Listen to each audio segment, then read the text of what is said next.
Hello बच्चों, कैसे हैं आप लोग। आई बिलीव बहुत बढ़िया होंगे और आप लोगों ने अपनी क्लास 10th की तैयारियां शुरू कर दी होगी। सही कह रहा हूँ बच्चों।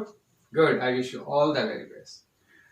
चलिए बच्चों, चलते हैं हम लोग आगे अपने टॉपिक्स पे। यानी क्लास 10th का एक बहुत इंपॉर्टेंट टॉपिक है, that is trigonometry, right. CBSE board class 10th के अंदर ये जो टॉपिक है ये 12 से 14 मार्क्स के आसपास कैरी करता है, जिसमें एक क्वेश्चन आपका 4 मार्क्स का आता है, एक प्रूफ द आइडेंटिटी 3 मार्क्स का आता है, और एक एक 2-2 मार्क्स के जो क्वेश्चन आते हैं वो भी एक एक 2-2 क्वेश्चन डेफिनेटली पूछे जाते हैं, राइट। टोटल 4 से 5 क्वेश्चन आपका 100% आते हैं और जो मार्क कैरी करते हैं दैट विल बी 12 to 40।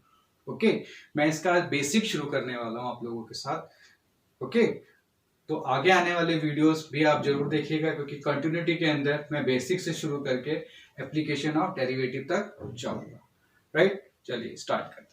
सबसे पहले ट्रिग्नोमेट्री क्या होती है बच्चों। ट्रिग्नोमेट्री, ओके, मैं जानता हूं ये बिल्कुल नया टॉपिक है, तो मैं आपको बिल्कुल स्टार्टिंग से ये स्टार्ट करता हूँ, बिल्कुल बेसिक से शुरू करता हूँ। ट्रिग्नोमेट्री मैथमेटिक्स की एक वो ब्रांच है जो राइट एंगल ट्रायंगल के अंदर डील करती है, right. Right angle triangle means what, वो ट्रायंगल जिसका एक एंगल 90 डिग्री होता है। Okay, trigonometry is a branch of a mathematics that deals with the right angle triangle and their measurements of sides and angle, right। बात समझ में आ रही है। गुड, चलिए इसका बेसिक शुरू करते हैं अभी हम लोग। जैसा कि मैंने इसकी डेफिनेशन में बोला कि हमेशा ट्रिग्नोमेट्री जो होता है वो किस में डील करती है, राइट एंगल ट्राइंगल में। ओके, तो मैंने यहां पे एक राइट एंगल ट्राइंगल बनाया, इसको एक मैंने नेम दिया, let it be A O and C, right. This right angle triangle is right angle at किस पे, एंगल सी पे। फाइन, बात समझ में आ रही है, क्लियर है ये चीज। जैसे मैंने ट्रिग्नोमेट्री शुरू किया है, trigonometry is a branch of a mathematics that deals with the right angle triangle. तो AOC is a right angle triangle और it is right angle at O। Okay, clear है। चलिए इससे आगे चलते हैं। अगर ये एंगल मेरा 90 डिग्री है तो इस एंगल के सामने वाली साइड को हम क्या बोलते हैं, हाइपोटेनस। क्लियर है ये चीज, hypotenuse. Fine, hypotenuse in a right angle triangle is always a largest side और a biggest side. Is it fine बच्चों। गुड, ओके, इतना क्लियर है। एक राइट एंगल के अंदर 90 डिग्री के सामने वाली साइड को हम हमेशा हाइपोटेनस बोलते हैं, which is the largest side, सबसे बड़ी side. Is that fine. Good, अगर मैं अपना डिस्कशन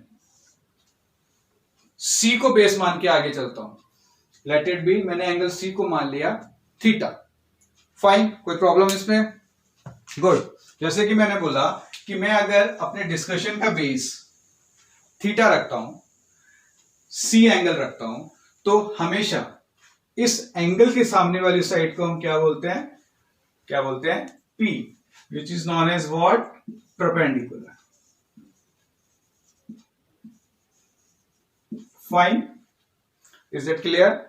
90 डिग्री के सामने वाली साइड इज ऑलवेज हाइपोटेनस और C के सामने वाली side is always perpendicular, right. और C के साथ एडजॉइनिंग साइड जो नीचे लगी हुई है, दिस इज ऑलवेज बेस, या in short B। Fine, is it clear, इसमें कोई डाउट नहीं है। गुड बच्चों, ओके। चलिए, on the contrary, on the contrary means अगर मैं अपने डिस्कशन का बेस एंगल A रख लूं और लेट इट बी 5, बात समझ में आ रही है। अभी मेरा डिस्कशन का बेस C था, जिसको मैंने थीटा माना था, तो मेरा थीटा के सामने वाली साइड इज परपेंडिकुलर, राइट, और C से adjoining side is always base. Fine, on the contrary, in the second case, अगर मैं एंगल A को बेस मान के अपने डिस्कशन को आगे बढ़ाता हूं, उसको मैं एंगल फाई मान लेता हूं, तो इसके सामने वाली साइड अब क्या हो जाएगी, क्या हो जाएगी बच्चों, in that case this will be perpendicular. Fine. और अगर इसके सामने वाली साइड परपेंडिकुलर हो गई तो इसकी एडजॉइनिंग साइड क्या हो जाएगी आपकी, base. Fine, is that okay? Clear है ये चीज? क्लियर है ना? गुड बच्चों, यहां से एक बात हमें क्लियर हो जाती है, चाहे मैं अपने डिस्कशन का बेस ए रखूं या मैं सी रखूं, मेरा परपेंडिकुलर और बेस आपस में इंटरचेंज होता है और मेरा जो हाइपोटेनस है इट ऑलवेज रिमेन सेम, वो कभी भी नहीं बदलता। Right, this is the very simple thing तो आपको समझ में आनी चाहिए। और मैंने देखा है कि ट्रिग्नोमेट्री के बच्चे सब कुछ पढ़ लेते हैं, 11 तक पहुंच जाते हैं, 12 तक ट्रिग्नोमेट्री यूज कर रहे होते हैं, फॉर्मुलेस रट के यूज कर रहे होते हैं, लेकिन ये कॉन्सेप्ट उनको समझ में नहीं आता कि जिस एंगल को बेस मान के हम अपने डिस्कशन को आगे बढ़ाते हैं वो उसके सामने वाली साइड हमेशा परपेंडिकुलर काउंट होती है, उसको हम हमेशा परपेंडिकुलर मानते हैं। राइट बच्चों, समझ में आ रही है बात? I hope I did my level best कि मैं आपको छोटी से छोटी बातें समझा पाऊं, आपको कॉन्सेप्ट क्लियर कर पाऊं, बट स्टिल आपको फिर भी अगर कोई प्रॉब्लम है तो मेरे इस वीडियो को बार बार आप पॉज करके देखेंगे, फिर भी कोई समझ में नहीं आता है तो मुझे कमेंट्स करेंगे, I will make you sure कि मैं आपके सारे डाउट्स क्लियर करूं। Right, it just a beginning of this topic. Right, कोशिश करेंगे इसको एक बार अपने हाथ से पेन डाउन करके कॉन्सेप्ट को समझेंगे, नोट्स बनाएंगे और स्टार्ट करेंगे। राइट बच्चों, good, I wish you all the very best, thank you.